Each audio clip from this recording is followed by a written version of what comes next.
أعوذ بالله من الشيطان الرجيم. بسم الله الرحمن الرحيم. وما أرسلناك إلا رحمة للعالمين. صدق الله العظيم. بلغ العلا بكماله كشف الدجى بجماله. بلغ العلا بكماله كشف الدجى بجماله. حسنت جميع خصاله صلوا عليه وآله. دور و دراز سے تشریف لائے ہوئے مہمانان مکرم اور مسند تحکیم پر جلوہ افروز حکم حضرات، ارباب علم و دانش، میں حیران تھا، زمین اپنی وسعتوں کے باوجود تنگ سے محسوس ہونے لگی۔ میری پتھر نما آنکھوں نے بھی بیر زمزم کی مثال پیش کر دی۔ ہاتھوں کو پھیلاؤں تو وہ مکسور ہو کر سمٹ سے جاتے ہیں۔ قدم میں ثبات ہونے کے باوجود یوں محسوس ہو رہا تھا کہ ان کی کوئی منزل ہی نہیں۔ کانوں کی بساط نے خود کو ذہن مشوش کے سپرد کر دیا۔ دماغ کو درد دل سمجھانے کی کوشش جو کی تو بے ساختہ کہہ پڑے، شریک غم نہ ہوتے تو حوصلہ دیتے۔ جی ہاں سامعین بتمکین، قلب حسی کے احساسات، دل کے پرآشوب جذبات نہ کچھ رقم کر پا رہے تھے نہ کچھ بیان۔ میرا ہاتھ میری زبان بے قرار کچھ کہنا چاہ رہی تھی، پر نہ جانے کیوں الفاظ کل عدم ہو گئے۔ ہاتھ کچھ تحریر بابرکت کرنا چاہتے تھے، پر نہ جانے کیوں کوئی ہمت کے پیش نہ آ سکا۔ سوچا دل کے احساسات و جذبات کو تسبیح کے دانے کی طرح لوگوں کو گنوا سکوں، پر سارے احساسات و جذبات بساط و طاقت آنسوؤں کے نام ہو گئے۔ عزیزان قوم ملت، جو دیکھتا ہوں وہی بولنے کا عادی ہوں، جو دیکھتا ہوں وہی بولنے کا عادی ہوں، میں اپنے شہر کا سب سے بڑا فسادی ہوں۔ ارباب علم و دانش، آخر آپ سمجھ رہے ہوں گے کہ میں کیوں پریشان ہوں، کیوں سکون سا محسوس ہو رہا ہے، کیوں بستر پر آرام کا مزہ نہ دستر پر طعام کا مزہ آ رہا ہے، سوکھی ریت پر ٹوٹی ہوئی شاخ سے لکیریں بنانے کا کیا مطلب، کیوں یہ حیات طفولیت جو معصوم ہے مایوس ہو بیٹھی ہے، کیوں آج مہتاب اپنے آپ و طلب کے باوجود مایوس سا لگا، کیوں آج سورج اپنی روشنی سے آسماں کو روشن نہ کر سکا۔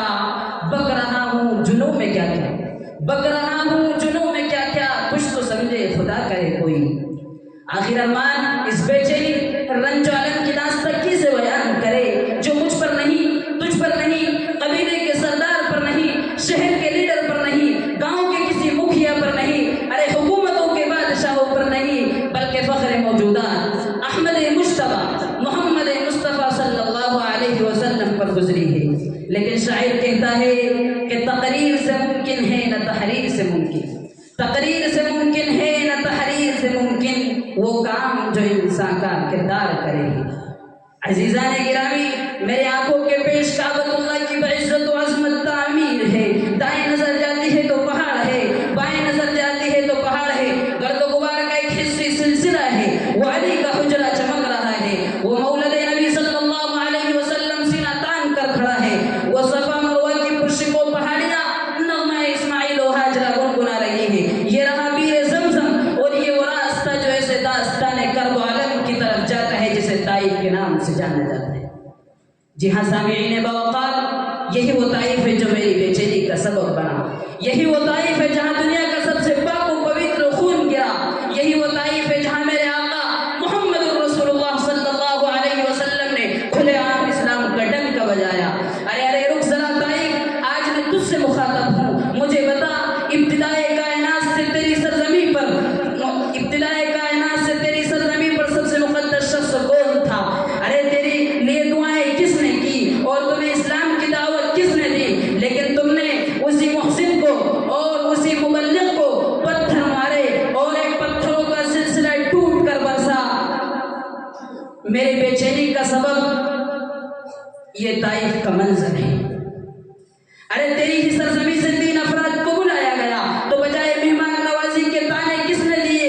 ایک نے کہا اوہو آپ ہی کو اللہ نے نبی بنا کر بھیجا ہے، تو دوسرا کہتا ہے اللہ کو آپ کے سوا کوئی ملا نہیں جسے نبی بنا کر بھیجتا، تو تیسرا کہتا ہے میں آپ سے بات کرنا نہیں چاہتا۔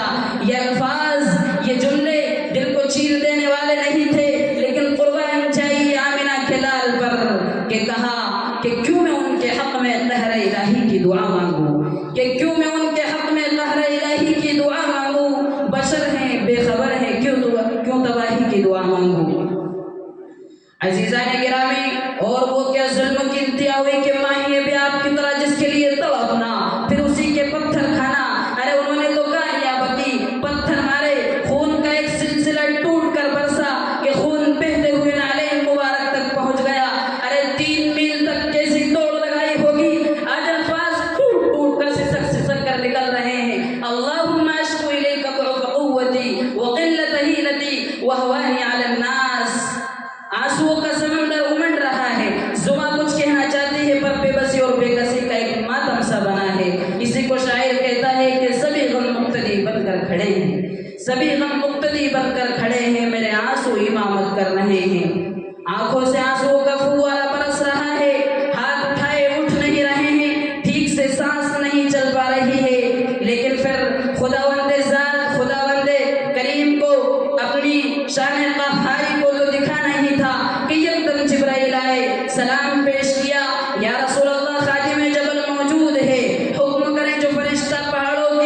میں امید رکھتا ہوں اگرچہ یہ مسلمان نہ ہوئے لیکن ان کے آنے والی نسلوں میں ایمان والے پیدا ہوں گے۔ اللہ عز و